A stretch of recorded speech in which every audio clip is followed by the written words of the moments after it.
Hello family, welcome to my channel. This is Princess here. In today's video we are going to fill out I-864 Affidavit of Support for joint sponsor, and we are going to fill it out together. Okay, let's get started. Please remember to check the expiration date as well, so we don't have any business here. We'll move straight to basis for filing affidavit of support. I have made a video for the petitioner on how you can fill out this form. If you're the petitioner, I will leave it in the description. John D is the sponsor, okay? And then we have 1D, which is I'm the only joint sponsor. This is the one you're going to choose if you're the joint sponsor. But if you're the petitioner, you're going to choose 1A. This is rarely selected. And then we have 1E if you're the first or second joint sponsor. Sometimes they have the first, the second joint sponsors, then you're going to select this box. But if not, if you're the only joint sponsor, you just select this. 1F, the original petitioner is deceased. This is rare and we don't pray for that, but if the original petitioner is deceased, then the substitute sponsor is going to select this box. Information about the principal immigrant. In our case is John. A lot of people are confused here. The principal immigrant you are sponsoring, you need to know the name of the principal immigrant. This is the mailing address of the principal immigrant, not the petitioner. So sometimes the joint sponsor don't really know.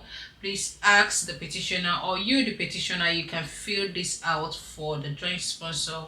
If this is a lot, just get the information of the joint sponsor and then use this video to fill it out. This is the mailing address of the principal immigrant, not the petitioner. And in care of name, if the mailing address is not in the name of the principal immigrant, you can write the name of the person the mailing address is on, but if not, just leave it blank. The country, just the address of the principal immigrant. Other information, the country of citizenship of the principal immigrant, which is in our case Mexico, and date of birth. You need to know the date of birth of the principal immigrant the petitioner is sponsoring, and also you the joint sponsor is sponsoring.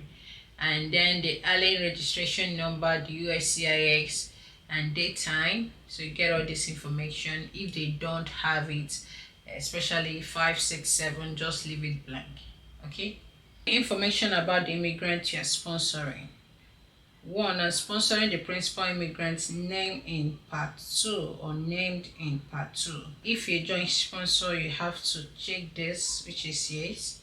You are going to check no if you are the second joint sponsor, or if you are sponsoring family members who are immigrating more than 6 months after the principal immigrant.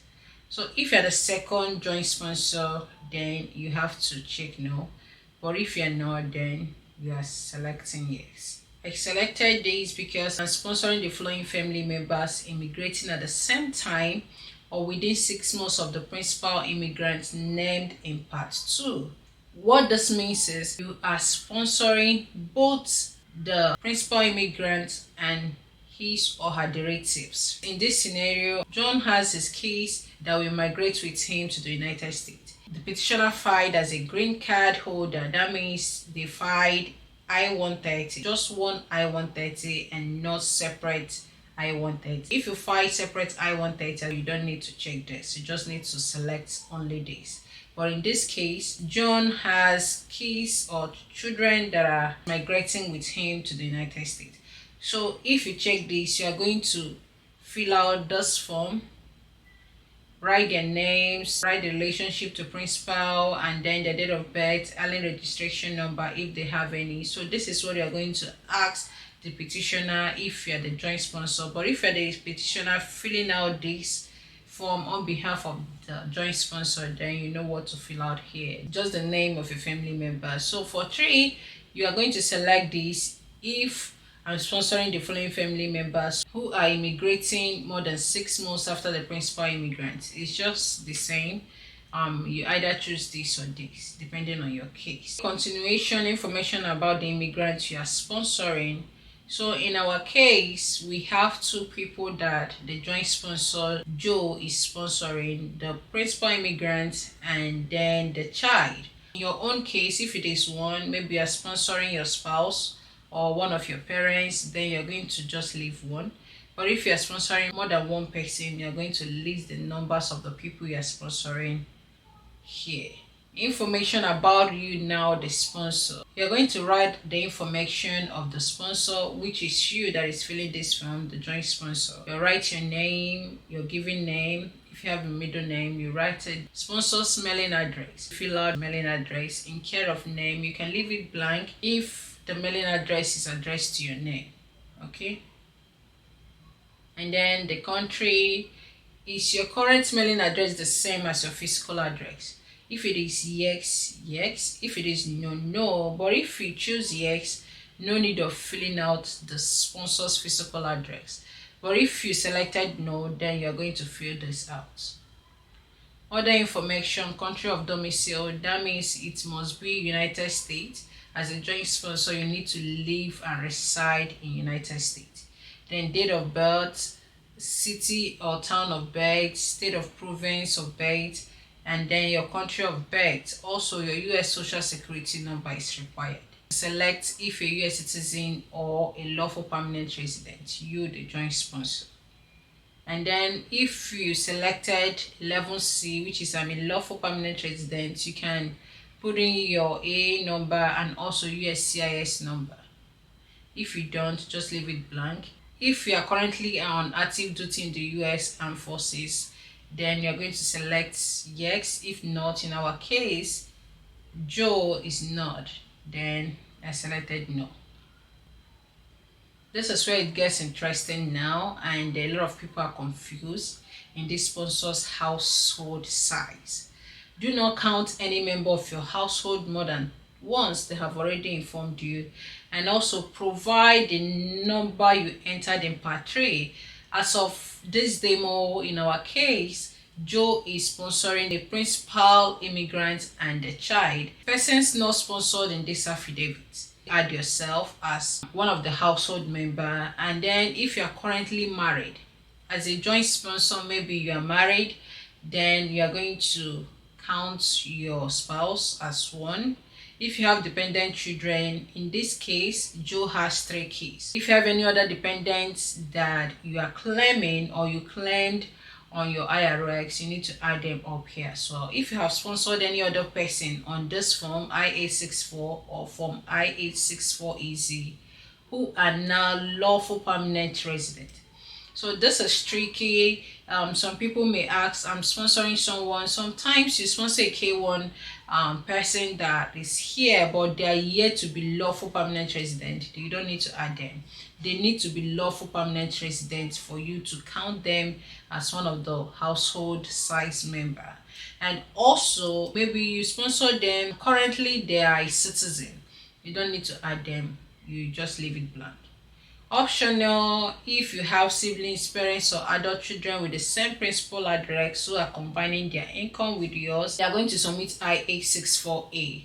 But this is optional. So if you don't have anyone that is joining hand with you to support the principal immigrant and the child, the directives, then just leave it blank.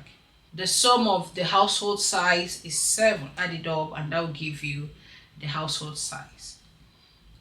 Part 6 is sponsors employment and income. I'm currently employed. So if you're currently employed, you are going to select this, state your role, and then the name of your employee. If you have 2 jobs, you're going to write the second employee if applicable. But if you are self-employed, in this case, Joe is employed and also self-employed. So you're going to select this 2 and write your occupation. If you are retired, select this. Unemployment, since when, then you are going to select this if you're unemployed. But if you have unemployed benefits that you're getting, you're going to write it there. Definitely as a joint sponsor, you shouldn't be unemployed. This is where it gets tricky. Sometimes joint sponsors file their taxes jointly with their spouse. Okay, now how do you know your actual annual income if you file jointly with your spouse? You need to check your W2.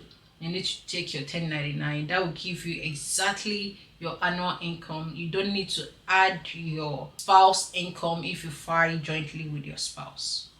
Now here we are going to leave it blank if you don't have household member that is supporting you or jointly supporting you to sponsor the principal immigrant, or if you file jointly with your wife and your wife is helping as well based on the income to support the immigrant, then your wife is going to file I-864A and you need to fill out the name of your wife here. If not, just leave it blank. Here, current annual household income. This is going to give you the total number of item number 7, 8, 7, 10, 13, 6, and 19.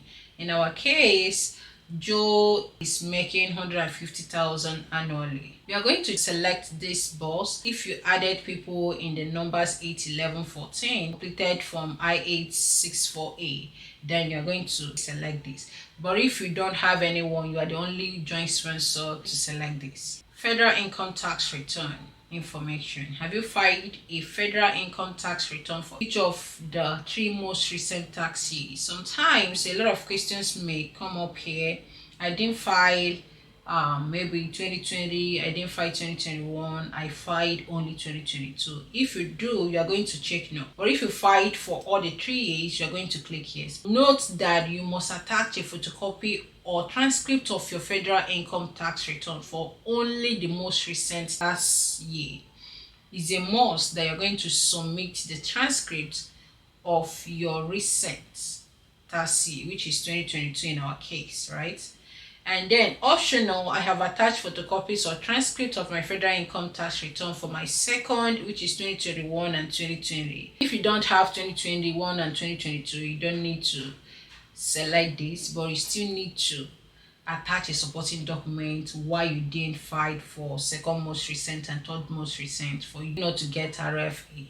Okay, maybe you're not required to file a federal tax return, you're going to select this, but mostly as a joint sponsor you don't need to, because definitely you have an income.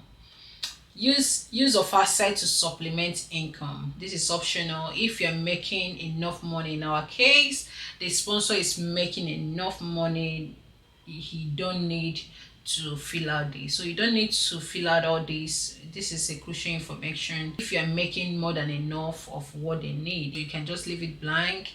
All this is just asset, and also you can leave this place blank. But if you don't have enough income and you want to use your asset, you can put in your assets, your savings, your cars. I'm going to make a video of assets you can use to supplement income in case if you don't have enough income. Here is sponsors contract statement, contact information, declaration, certification, and signature. This is very important. You need to read it. This is what is the legal effect of my signing form I-864.